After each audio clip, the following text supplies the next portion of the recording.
haven't been to like loads of on the road with my dad kind of scenarios, but the Smashing Pumpkins were also playing, so I was like, it'd be really cool if I could come out to that one. And so I remember just, really that was my interest. I was out, taking pictures at sound check and doing a bit of video, and I recently sort of found the video and put it onto a USB. So I was like, whoa, so cool. That's awesome. Yeah, really cool. And so, I mean,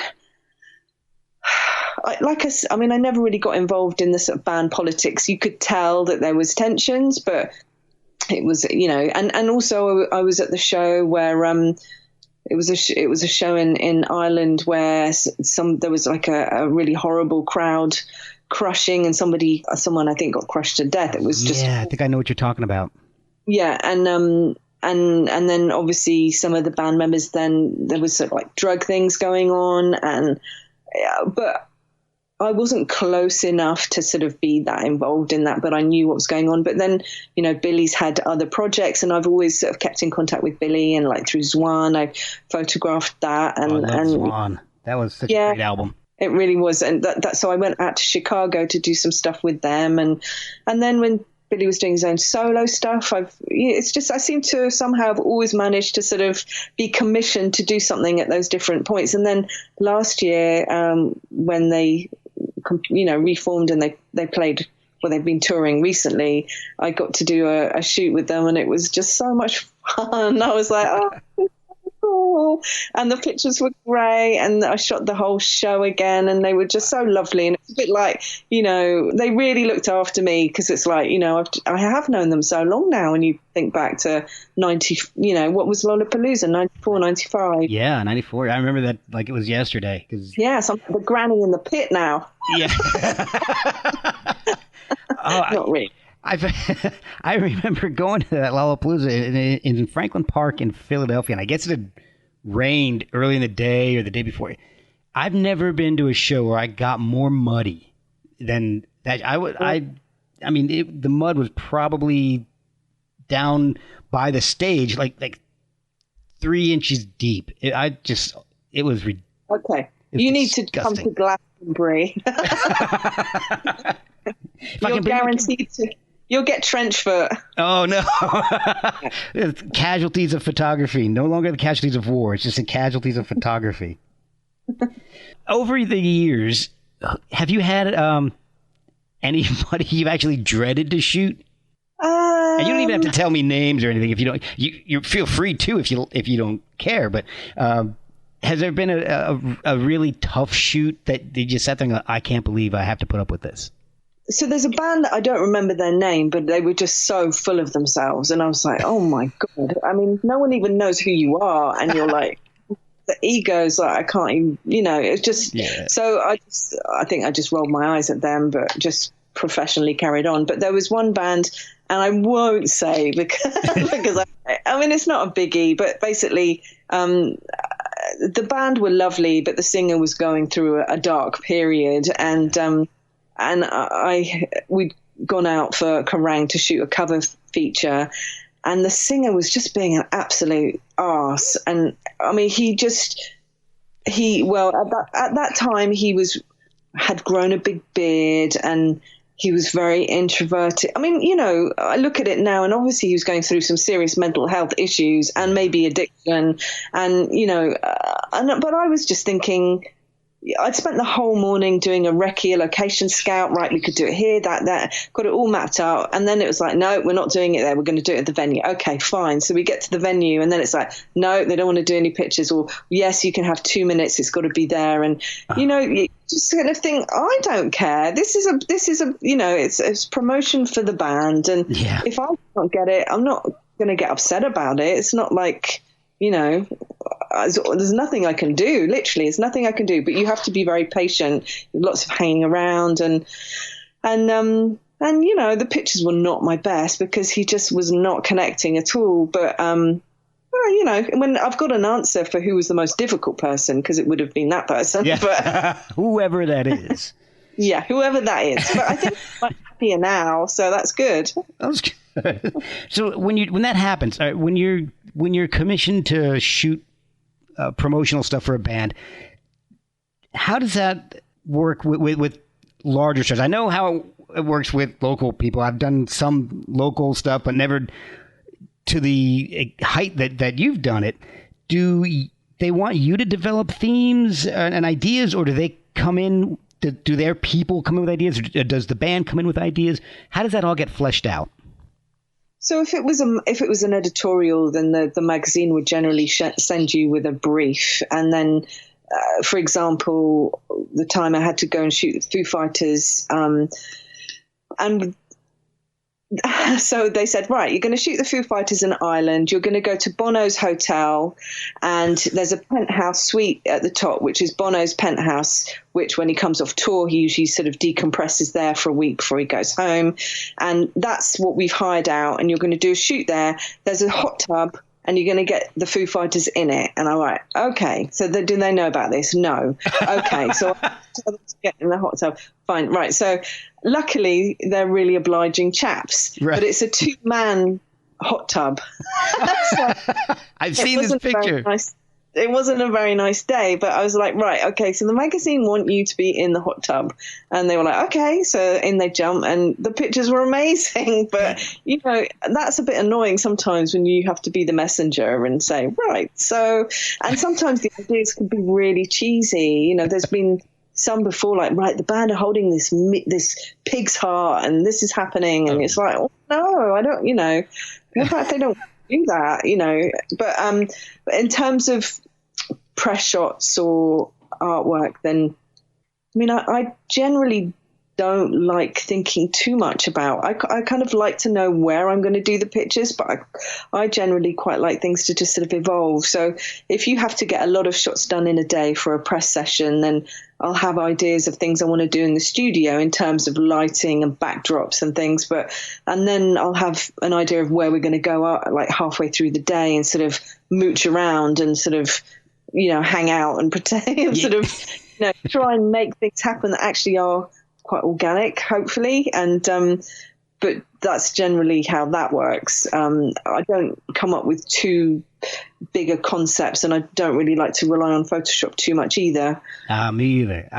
I guess that's a good segue there. How much post do you end up doing? And with my stuff that I've done in the past, I try to make the photograph good and then maybe just tweak it with Photoshop, because I'm not all that skilled in Photoshop.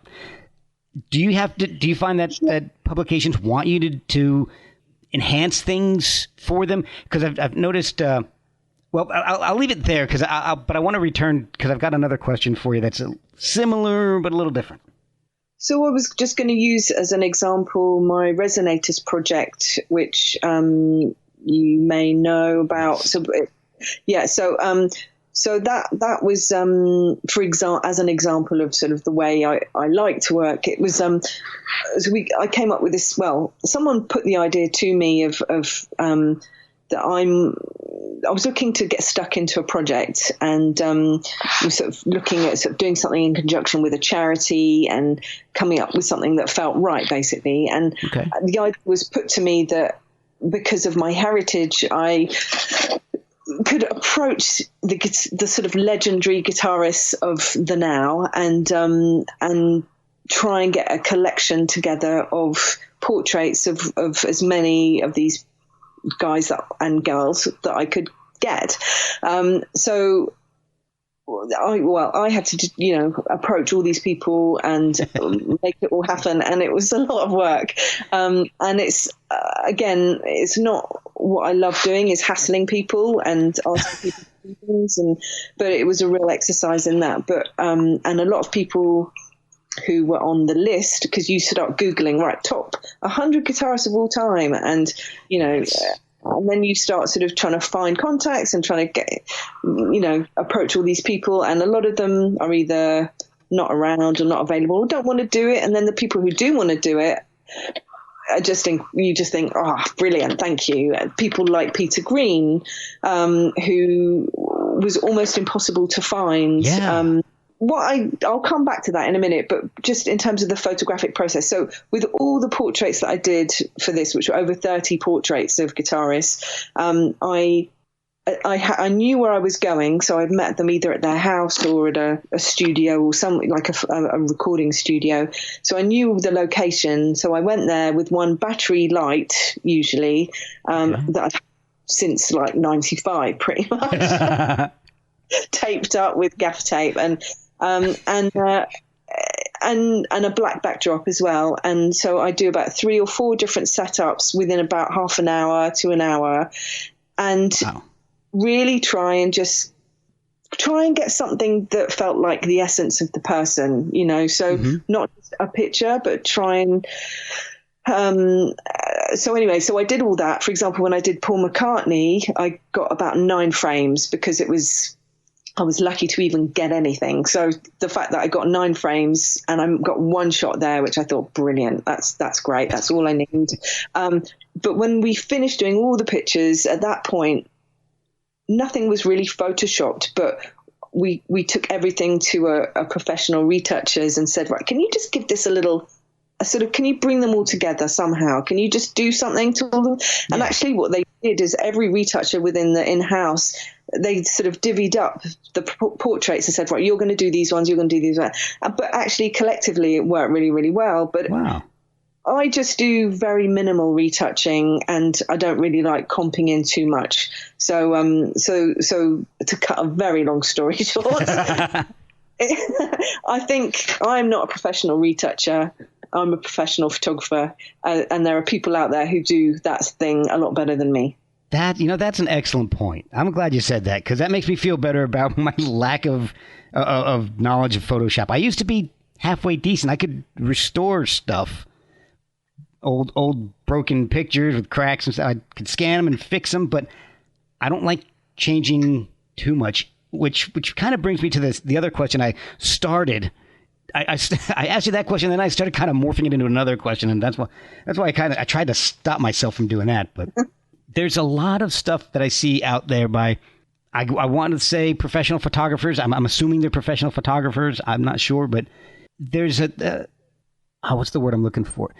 An unnaturalness to some of the lighting, like an artificialness, I guess, maybe to the lighting. And I'm not talking about the lighting on stage and the color lights. It's just the use of filters, either through Photoshop or even with iPhones and stuff, has really, I think, almost cheapened a lot of, made it more difficult, I guess would be a better term, for real talented people who've gone through the training and the apprenticeships to separate themselves, because now it's so easy to take a shot and say, oh, well, let me just put this Instagram filter on it and it'll make it look a lot better. Do you find yourself going up against stuff like that very often? Well, the industry has changed so much, and everybody is a photographer, and I think quality control is not what it used to be. But there are a lot of incredible photographers out there, and who are much better at, like you say, using the filters. I mean, even I can take a picture sometimes on my phone, and it can be better than something I've taken on my camera. There's certain things. For example, if I'm doing a product shot or something, and just so handy just to whip the phone out and then, play around in some of the processing, like, what do I use? I don't use Visco. I use, I can't remember what it's called now. But yeah, I always sort of mess around a little bit and sort of bring out the shadows and the highlights, and you can get amazing results. But for me, the kick I get out of taking a shot, like there's one shot, one of my favorite pictures that I've taken is of the Mars Volta in El Paso, sort of near a railway, a sort of elevated railway, and they're backlit by the sun, and I've got my crappy battery powered Lumidyne, and it's pumping in just enough light in the front, and they look beautiful, like beautifully lit, and then there's that halo of light from the back, and the train is going over the tracks, and it's all happening, and for me, I'm like, yes, that is just makes me feel so happy and great. That's the moment you live for. Yeah, and it just fills me with, I don't know, it's some of that joy and magic has been lost in the digital process for me. But for me, that's what I love about it. It's just, looking back at the shots that you've taken and go, oh my God, that is magic, that pure magic. Yeah. And to sort of rely on, and we all do it. I mean, I do it now. Sometimes I take some, ropey old pictures and I think, oh, well, hopefully I'll be able to sort that out in Photoshop.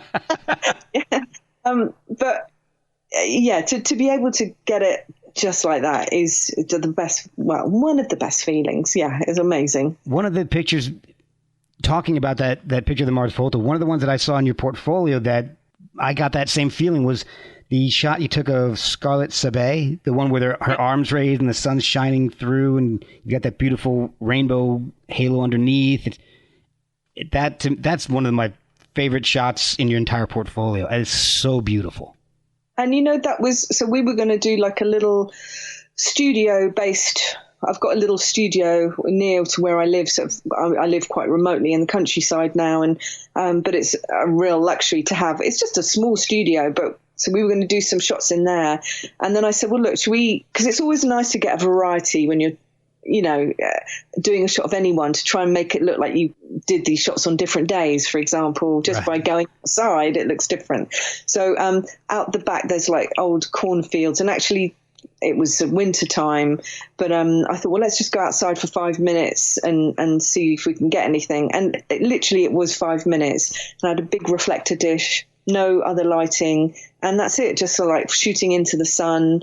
And yeah, like you, I was like, God, these are so, again, giving you that feeling of I love that. I love the feel. And I didn't add any flares or anything. That was just all exactly as it was. And yeah.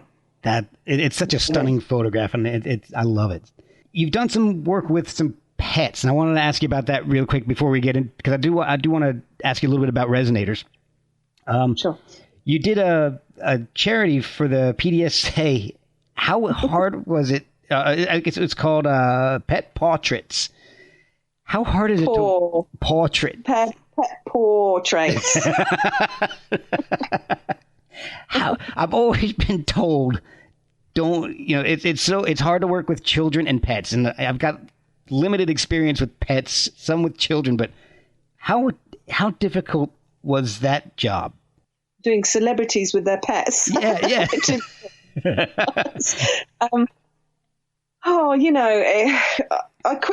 I just had my daughter, and I had some like squeaky baby toys that I had to take with me on the shoot, and sort of, it's all the same. It's like you start squeaking and making silly noises, and actually I do a really good meow.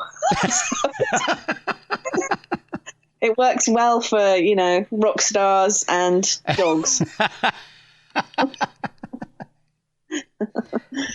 One of the shots, and it's not for that, it's for the War Child, the shot that you took of Fran and Nora Healy. Yes. Is that a real cat? Because the meow I was talking about is the meow that made that picture. So the cat basically freaked out and did this kind of face of like, who is that cat? It's the biggest cat I've ever seen.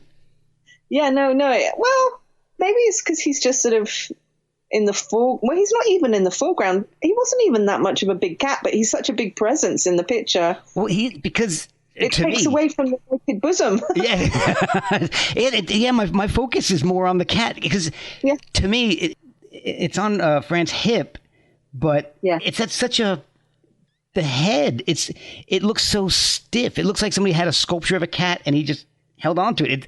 It's like the cat is just stone. I know. It's hard to explain. It's the magic of that moment, isn't it? That split second where I meowed and it went, what? Yeah. That's it. That's exactly it. It's that moment.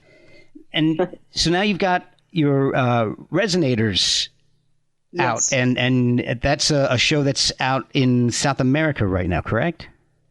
So Resonators began with the project of. So I did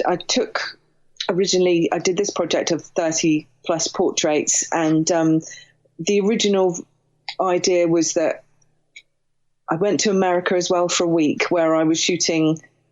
I mean, it was just insane. But I built the whole American trip, because obviously it was all self-funded as well. Is that, I thought, well, if I'm going to go to America for a week, I'm going to base it around the vague hope that I might be able to shoot Paul McCartney, and then I will pencil in Joe Walsh, John Frusciante, Wayne Kramer, wow, all around it. And so, and then if it all works out, brilliant. And Steve Jones.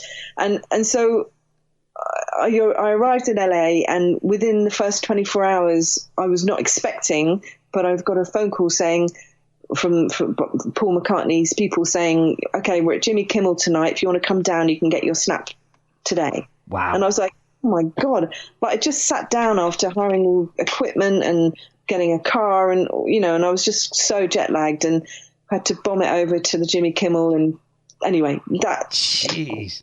got the picture, and that was great. But then from then on, everything, and it was great actually to do it that way, because the most sort of terrifying one happened first. Yeah. And it wasn't terrifying.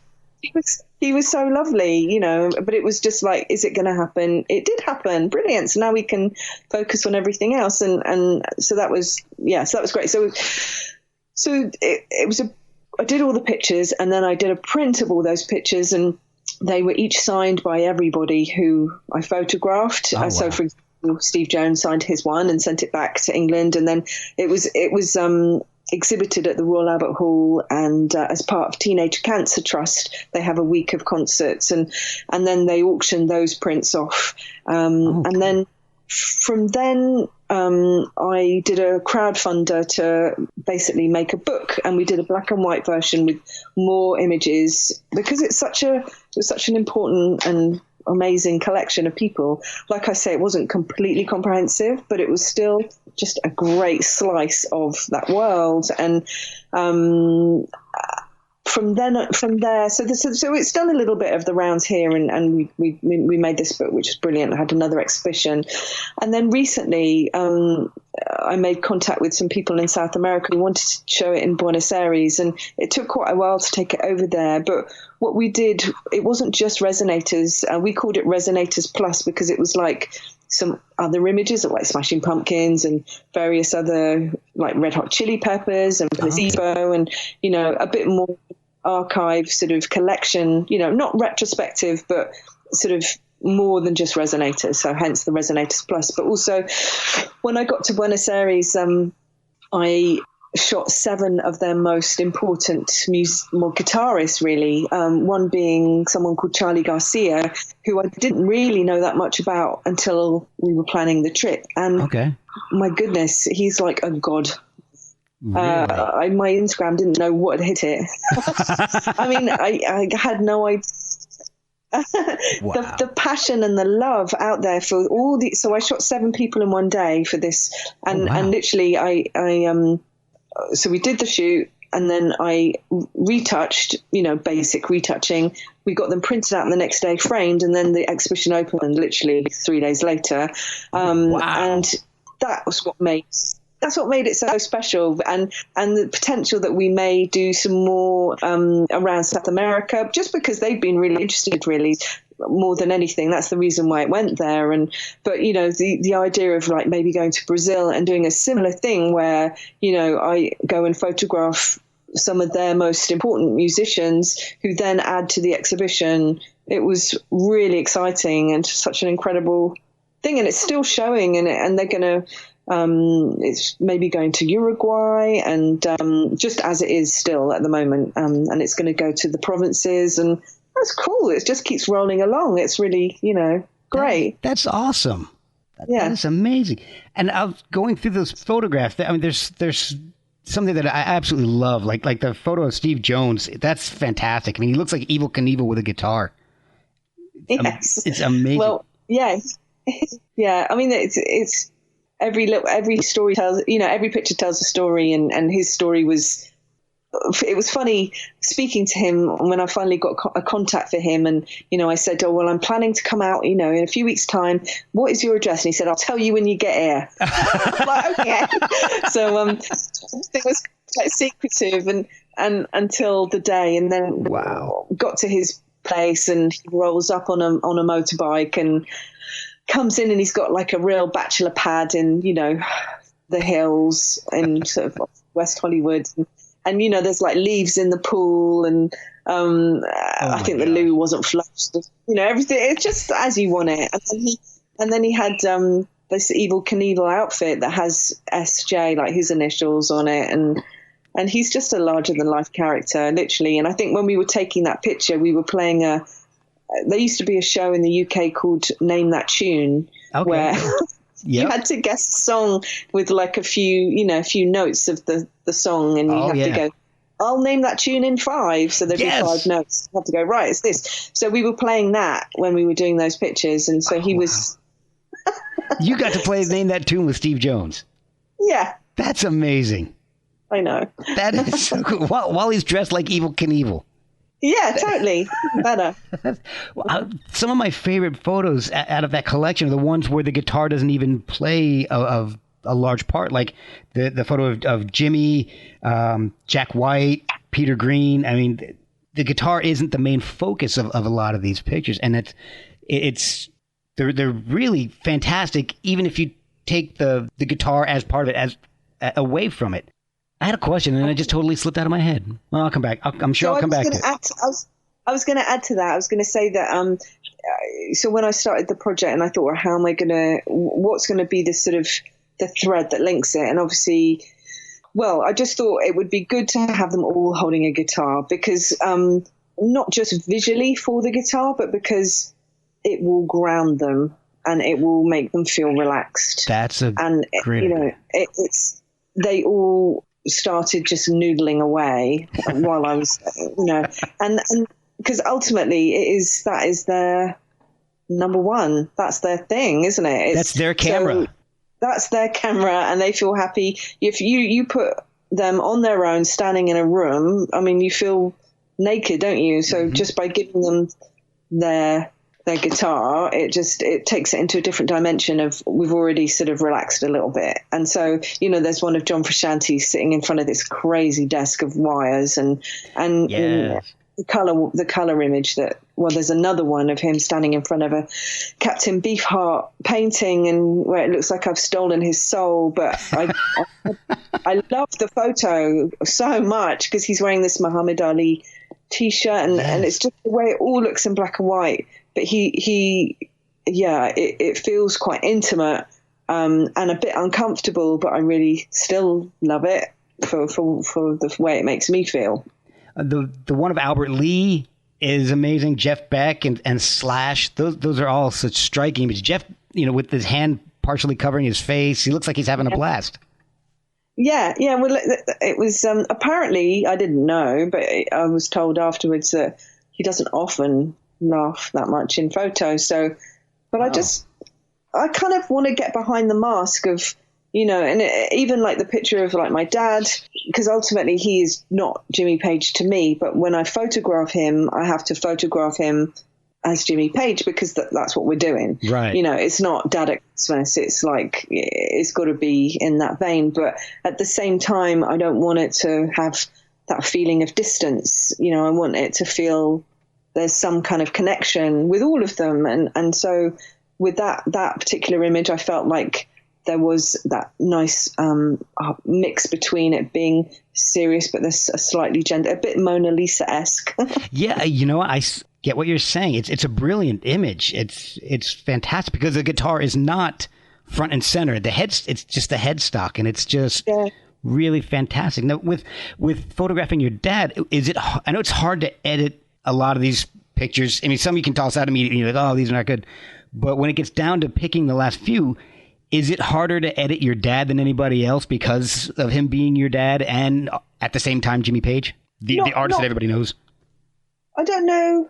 I think generally when you're doing an edit, I'm pretty bad at editing in terms of picking my favorite picture, but I think you generally know which one's standing out. But I think what's hardest is being bossy with my dad. So, I think generally if you're being a photographer, you have to direct a certain amount, you have to be a little bit bossy. And I have been likened to a school headmistress And so it feels a bit weird not being able to let the school headmistress come out when I'm photographing my dad. So I'm a bit more, I just let that one unfold a bit more, and I'm not so bossy. Yeah. I'm not super bossy anyway, but sometimes, I don't know, it's just weird because it's a weird dynamic, but so far I've always managed to get some good shots. So you've been fantastic. And the last question I've got for you, I've kept you for quite a while, and I thank you so much for your time. It really does mean a lot. You and we're about the same age, and I grew up listening to Led Zeppelin. My mom got me my first album, and it was Led Zeppelin 4. You grew up in that. And so the time when music was really taking a hold on me, there was actually a lot of rebellion musically against bands like Led Zeppelin and the Rolling Stones. That's what, punk and new wave was supposed to be, again, going against the dinosaurs of rock. Did you rebel at all musically when you grew up? Did you decide, I'm not going to listen to my dad's stuff, I'm going to go punk new wave, or were you just into anything? Well, I was into my own music. No, not my own music. Like, I wasn't making music, but I think I suppose it's like anything. Like, it would be weird if I'd grown up going, "Oh, I'm really a massive Led Zeppelin fan." Just weird. So, I mean, it was all very much very familiar, and I remember going through a sort of a period more around sort of 15, 16, where I was actively really listening to the records, but my formative years were more sort of electronic, things like Duran Duran and Depeche Mode, and that was just, the stuff that was on Top of the Pops, and I used to buy Smash Hits magazine and sing along to the lyrics, and I really did love music, but it was more the music that you were hearing on the radio, and it wasn't until later on then I started sort of listening more to like the Doors, Fleetwood Mac. I always really liked Fleetwood Mac, and one of my favorite albums is Buckingham Nicks, actually, which you can't get on Spotify, but it was one of the best albums. So I think it was more the music I was hearing, because it wasn't just Led Zeppelin. It would be unusual to listen to Led Zeppelin in the house. You'd be listening to Buckingham Nicks, or things like that. So, or I don't know, Stevie Winwood, or Bad Company, or not that I really listened. Yeah, stuff that was on the radio at the time, and so and I really loved the Beatles. Actually, I had the big box set. Oh wow! It was quite Blondie, Kate Bush. That was all more me, but I did definitely get into it. But not in the same way. I think my first album was. The first albums I bought. So interestingly, the first albums I remember really actively going to buy was Wham. Oh wow! Fantastic, and U2 with the one that Anton Corbijn shot the cover of, and he is one of my all-time photo heroes. So that actually is more. It was for me. I think Image did really come into it because, again, one of my favorite artists is someone called David Sylvian, and Anton Corbijn photographed a lot of the David Sylvian imagery that I loved, and he did a lot with Depeche Mode, and so strangely it sort of intertwines with the Image. The people that I liked, I can see how there's a connection there. Yeah, and I think that's been lost with a lot of content that's download only now. So you may get a digital artwork, but you can't hold it, you can't flip it around and look at it, open it up. I think there's a loss there. Secret things engraved on the vinyls. Yeah. And, exactly. Yeah. So who are you listening to nowadays? So I went to see a band called White Denim the other day, who I think they've been around for a long time, but I really enjoyed it. And the other band that I do really love, but I'm waiting for their new album, is Tame Impala. Oh yeah. I think a lot of Australian music at the moment. Courtney Barnett, I really love.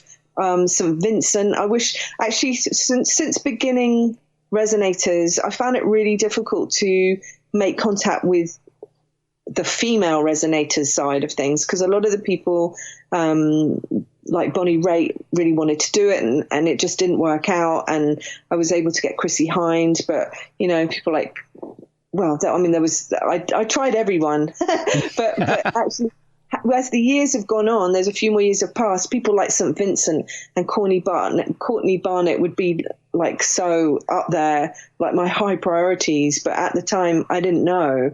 But now I'd be like, oh my God, I'd be desperate to shoot them because I think they're incredible. So there are plans to expand Resonators now.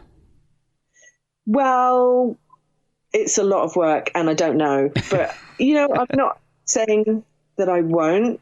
And so like this Argentinian chapter was just the perfect way of doing it. Again, it felt very organic. It was like, let's do this, let's add this, and it just makes so much sense. So, something like that, there is a talk of maybe taking it to LA.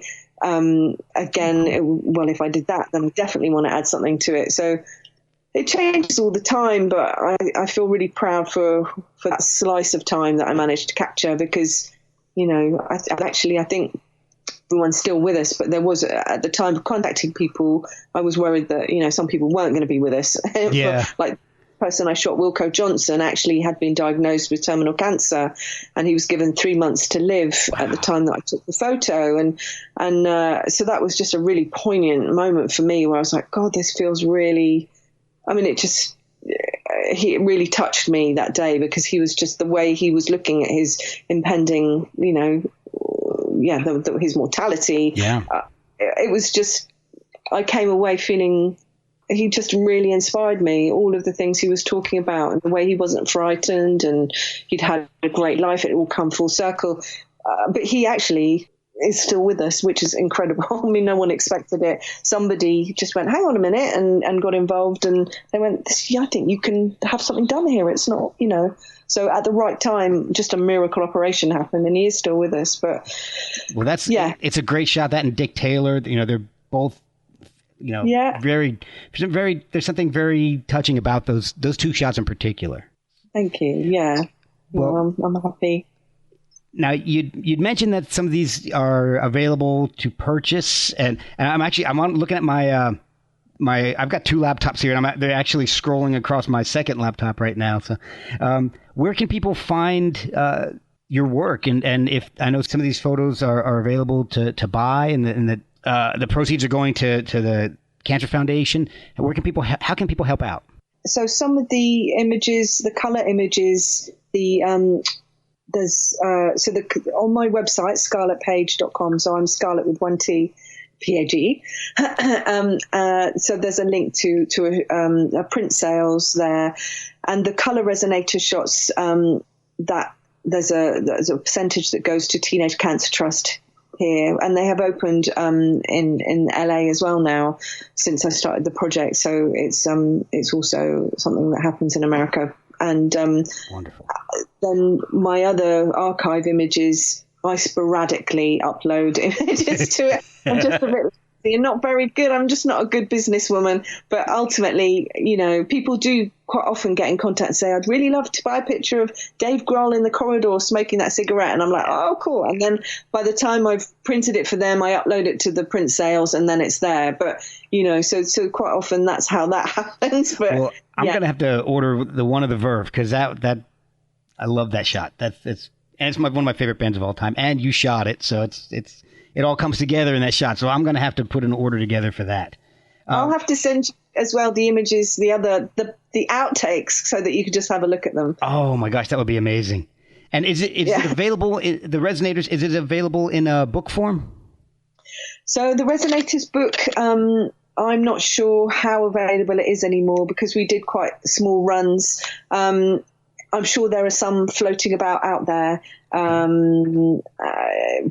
there was a whole heap of them that the distribution center went into kaput, and then we ended up donating them all to Teenage Cancer Trust in LA. And so then I don't know what happened then. So I think they sort of put them out, but there's still definitely, you can find it secondhand on various websites and stuff. If you're lucky. See, that's another weird. This is gonna be a kind of a stretch to make a connection, but it sounds kind of like the legendary Verve bootleg, semi bootleg Voyager 1. So do you know the story about that? No. Oh, this is amazing. There's a vinyl pressing of the Verve live in 2 different locations, I think New York and London.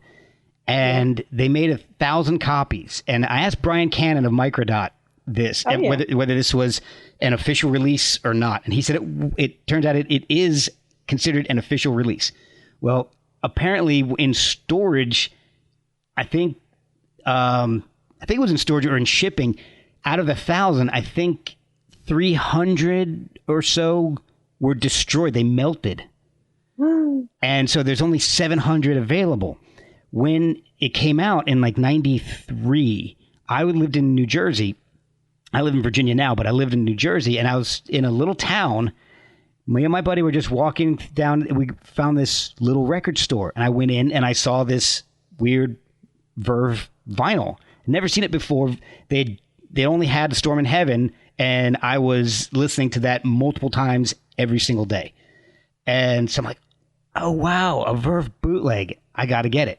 And this is before it was the Verve. They're just still Verve at this point.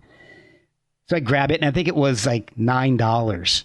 And so I pick it up, and I got it, and it's blue vinyl, and it's really cool. It turns out it's one of those 700 or so that actually made it out alive. And so this apparently it's like the one really rare piece of Verve, actually music that I don't have a whole lot of rare collectible stuff. I just can't afford it. Never been able to, but I just stumbled upon it. So your book is like the book version for me of Verve's Voyager 1. So I'm gonna have to hunt it out. Yeah. Oh, well, yeah, maybe that Verve's your pension. Maybe. You know, it's funny. I saw it on Amazon. If you look on Amazon, one person had it on there. It was like $10,000. But it was on there for years. Nobody ever bought it. I think they finally lowered it down to like, I think it's still a couple $100 at least, but it's not the $10,000 I was kind of hoping it would be. I still wouldn't sell it anyway, but. No. Oh, cool. Where can people follow you on social media? Well, on Instagram, I'm Scarlet Page. And on Facebook, I'm Scarlet Page Photography. Wonderful. All right. And I do have a Twitter handle, but I don't really do tweeting as much. I hate Twitter. I can't stand that format. I think if you're a wordsmith, then Twitter is your forum. But I'm a pictures person, so I'm going to do Instagram. Well, thank you so much for spending your time. I know I've kept you longer than we had agreed, but thank you so much for your time. Absolute pleasure. Thanks, Mark.